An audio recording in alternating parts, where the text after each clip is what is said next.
Honorable Vice President of India, Radhakrishnan ji, Honorable Governor of Andhra Pradesh, Abdul Nazir ji, Honorable CM of Andhra Pradesh, Chandrababu Naidu ji,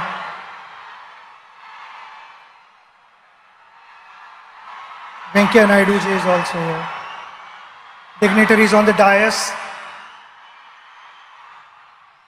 ladies and gentlemen, all my friends, brothers and sisters, Namaskar. It's a special day and I'm so happy to be here to be sharing these moments with you. My father came from a very, very humble background, had a challenging life because the pockets were not deep. We stayed in 2 rooms in a chawl, which was a kitchen cum bedroom and a living room cum bedroom. And why I'm saying this is because my father was extremely passionate about academics. He became a professor, he also was a poet, and he continued to chase his dream. He did not have the best of facilities, but he made the best of what he had. So in those 2 rooms, he found a corner and stood first in BA and MA and won a gold medal. When I was growing up and I watched him, he was extremely gentle, extremely patient with me. So whatever mistakes I made as a child, I was convinced, he explained to me and I got convinced. It was never that he tried to correct me forcibly. And that created a huge positive impact on me. I learned so many things from him. He was extremely patient. And why I say this?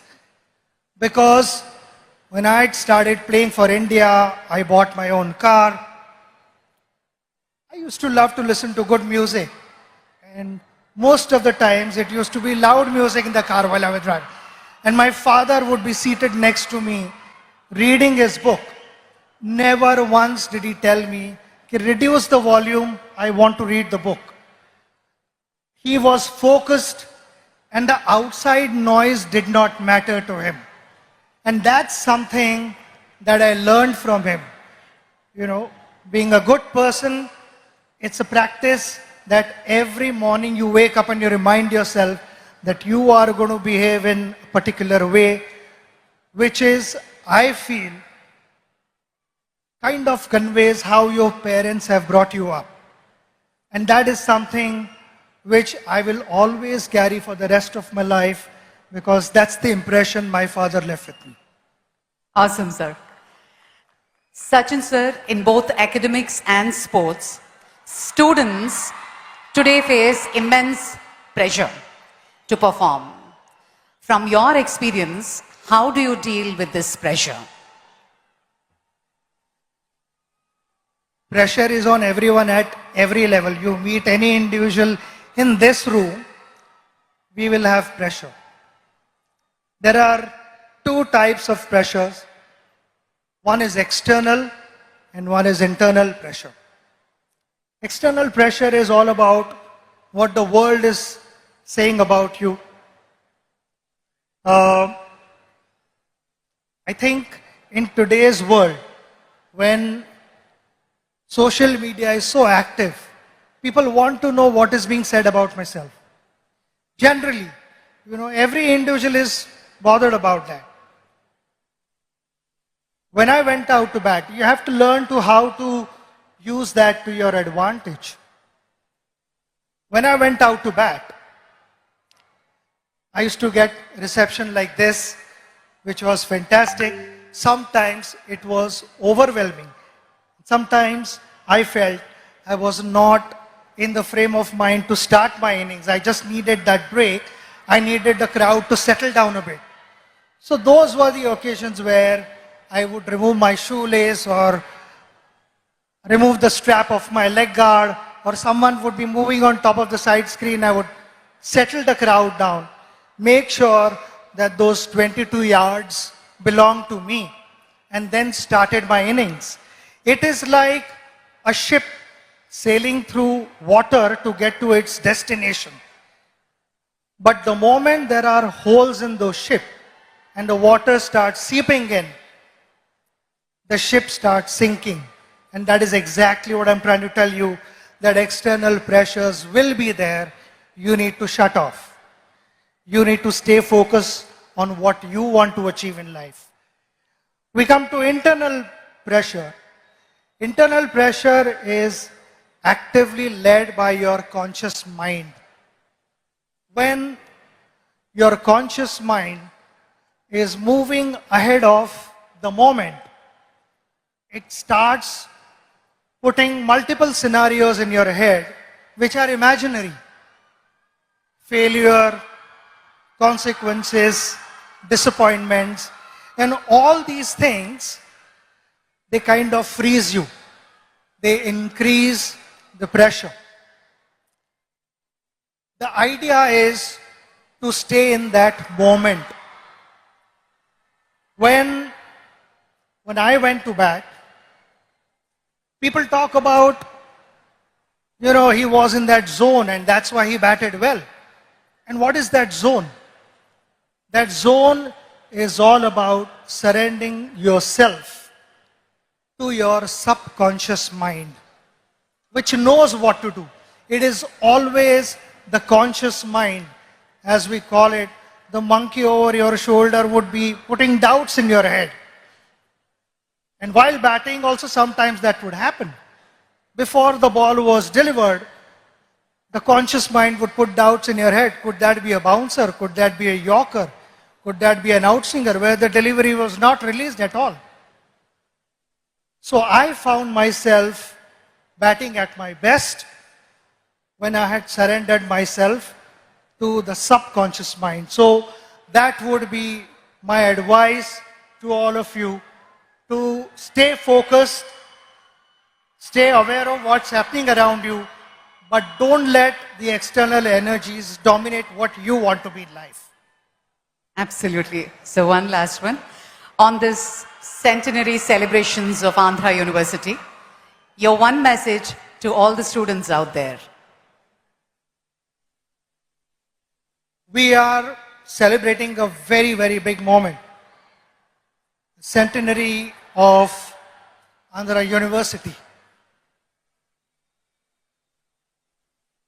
The magical figure that we talk about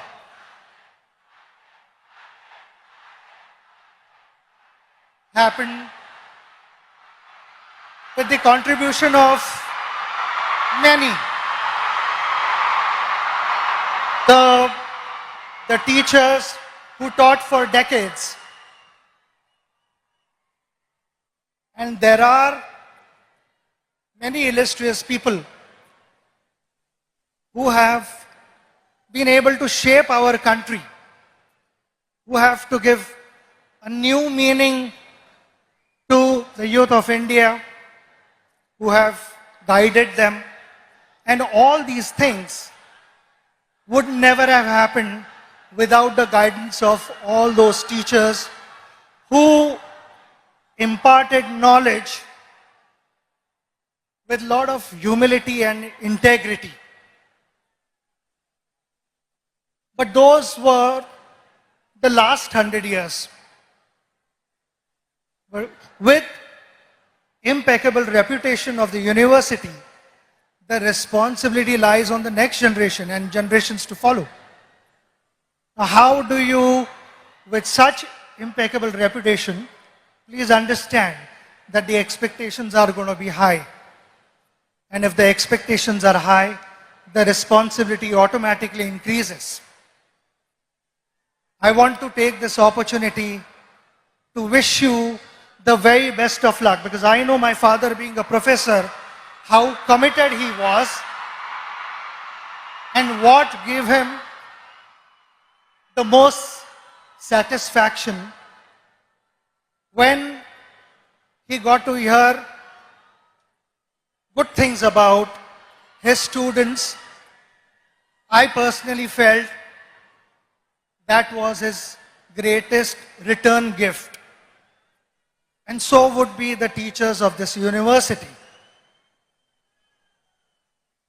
At the pace that the world is moving, there will be a lot of innovations. Plenty of things would be expected of you in different spheres of life. My simple message to you, which I followed throughout my journey, was we all want to be successful. Success never happens overnight. It takes time. We have to be patient and follow the right path. While doing so, while chasing your dream, don't cut corners and find shortcuts and compromise values. That is going to be extremely important for our country to move forward and for you to set examples for the next generation.